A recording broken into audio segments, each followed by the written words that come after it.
Hello students, आज मैं class 9th के लिए नया रास्ता का चौथा अध्याय लेकर आई हूँ। मैंने इससे पहले आपको तीसरे अध्याय में पढ़ाया था कि माया राम जी के यहाँ धनीमल जी आए थे अपनी लड़की अपनी सरिता का रिश्ता लेकर। वहाँ पर बहुत सारी बातें होती हैं। माँ दहेज के लालच में आ जाती है और माँ माया राम जी को बाध्य कर देती है कि वो रिश्ता सरिता से कर लें। अब चौथे अध्याय में बच्चों सबको उस पत्र का इंतजार है जिसमें मीनू के रिश्ते की हाँ या ना होनी है। सबकी नज़रें हर समय दरवाजे पर लगी रहती हैं कि जब पत्र लेकर डाकिया आएगा। सब अपनी अपनी बातों में व्यस्त है। माँ अपने विचारों को रखती है कि उन्होंने जाके पत्र नहीं लिखा, तो उनको जो है दयाराम जी समझाते हैं कि वो घर पहुँचेंगे, सलाह करेंगे, तब रिश्ते के लिए हाँ या ना करेंगे। इधर रोहित, माँ, आशा, पिताजी सब अपनी अपनी बातों में व्यस्त हैं। सब बातें कर रहे हैं। इधर मीनू के दिल पर परीक्षा से भी ज़्यादा भय है। परीक्षा का जब परिणाम आता है तो मीनू क्योंकि पढ़ने में हमेशा अव्वल रहती थी, तो उसको किसी भी तरह का कोई कष्ट या भ्रांति रहती ही नहीं थी, क्योंकि उसे पता था कि जो है उसका परीक्षा फल अच्छा ही आएगा। लेकिन ये जो परीक्षा थी, मीनू को देखने आए थे और उसको उसमें हाँ होनी थी या ना, ये उसके जीवन की बहुत कठिन परीक्षा थी। तभी जो है अंदर रोहित एकदम चिल्लाते हुए आता है, मेरठ से पत्र आ गया, मेरठ से पत्र आ गया।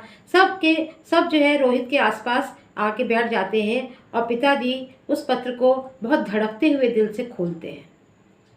जैसे पिताजी पत्र पढ़ते जाते हैं, सबके चेहरों पे उदासी छा जाती है। बच्चों, बेटी का बाप होना बहुत बुरी बात नहीं है, बहुत सौभाग्य की बात है कि हम एक बेटी के माता पिता हों। लेकिन जब समाज हमारे साथ कूट नीति चलता है तब हमको बहुत कष्ट होता है। उस पत्र में मीनू के लिए हाँ ना लिखकर उसमें ये लिखा हुआ था कि हम लोगों को आशा पसंद है, अगर आप आशा का विवाह करना चाहें तो हम लोग तैयार हैं। आपको पता ही है, जैसा कि उधर माया राम जी की पत्नी ने ये साजिश रची थी कि छोटी बेटी से विवाह लिख देंगे तो वो बड़ी बेटी के होते हुए छोटी से नहीं करेंगे, करना तो उनको था नहीं। इधर सबके चेहरे उतर जाते हैं।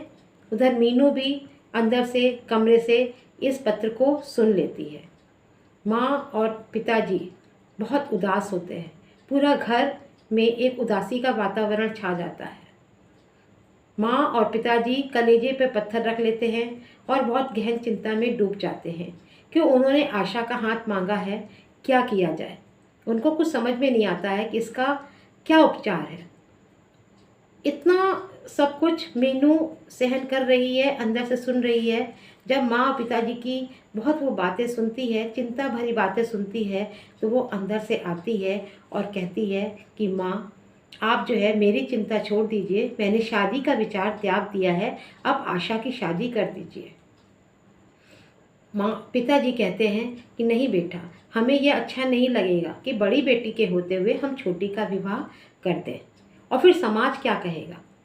तो मीनू का एक जवाब होता है कि माँ, समाज क्या कहेगा, ये परिस्थितियाँ भी तो समाज ही पैदा करता है कि उनको शादी नहीं करनी है तो इस तरह के जो है वो बंधन लगा रहे हैं, या उन्हें शादी नहीं करनी है तो वो और बातें बना रहे हैं। समाज ही तो इसका जिम्मेदार है। आप बिल्कुल बेझिझक होके आप आशा की शादी कर दीजिए, मैं अब अपनी चिंता स्वयं कर लूँगी। माँ बाप बहुत भरे मन से बेचारे हाँ या ना कुछ नहीं कर पाते हैं, लेकिन माँ बाप यही सोचते हैं कि बड़ी बेटी के रहते हुए हम छोटी बेटी का विवाह नहीं करेंगे। इतने में एक पिताजी के अभिन्न मित्र यानी दयाराम जी के बहुत अभिन्न मित्र हैं, वो घर पर आते हैं। जब गहरी चिंता में वो उन दोनों को देखते हैं तो उसके समाधान के लिए वो ये कहते हैं कि एक बार जाके मेरठ माया राम जी से बात कर लो। ये बात दयाराम जी को अच्छी लगती है और वो ये कहते हैं, अगर छोटी बेटी का रिश्ता मांगा है और लोग अच्छे हैं तो छोटी बेटी की शादी कर दो। यही बात करने के लिए वो दयाराम जी को मेरठ भेजना चाहते हैं। दयाराम जी मेरठ पहुंचते हैं। जब मेरठ पहुंच के वो माया राम जी के घर में पहुंचते हैं तो वहाँ पर कोई भी नहीं होता है। नौकर दरवाज़ा खोलता है, दयाराम जी वहाँ जाकर बैठ जाते हैं। इतने में देखते हैं बाहर एक चमचमाती हुई खूब महंगी कार आके रुकती है। उसमें से धनीमल जी उतरते हैं और धनीमल जी अंदर उनके ड्राइंग रूम में आते हैं। धनीमल जी और माया और दयाराम जी बैठे हैं। धनीमल जी बताते हैं कि उनकी बेटी सरिता का विवाह अमित के साथ पक्का हो गया है। ये सुनकर दयाराम जी के पैरों तले ज़मीन खिसक जाती है। आपको पता है, जैसे एक बेटी का हृदय टूटता है जब बाप उसमें, उसकी क्या बाप की हालत होती है, एक बाप की हालत का आप अंदाज़ा लगा सकते हैं। माया दयाराम जी को वहाँ एक पल भी रुकना अच्छा नहीं लगता है और वो उसी समय माया राम जी के घर से निकल कर आ जाते हैं। बच्चों, वो सोचते हैं कितनी जालिम दुनिया है, क्या समाज है, किस तरह का समाज है, किस तरह का पत्र लिखा था और किस तरह का उनका रवैया था, व्यवहार था। बेचारे एक बेटी का जो बाप है वो बुझे मन से अपने घर की ओर चल पड़ता है। बच्चों, आगे 5वां अध्याय में आपसे फिर मुलाकात होगी, लेकिन इसके साथ साथ बच्चों आपको मैं एक बात बता दूं, ये अभ्यास पुस्तिका है क्लास 9th की। देखिए, नया रास्ता अभ्यास पुस्तिका, इसमें सारे जो है अध्यायों के क्वेश्चन आंसर्स हैं।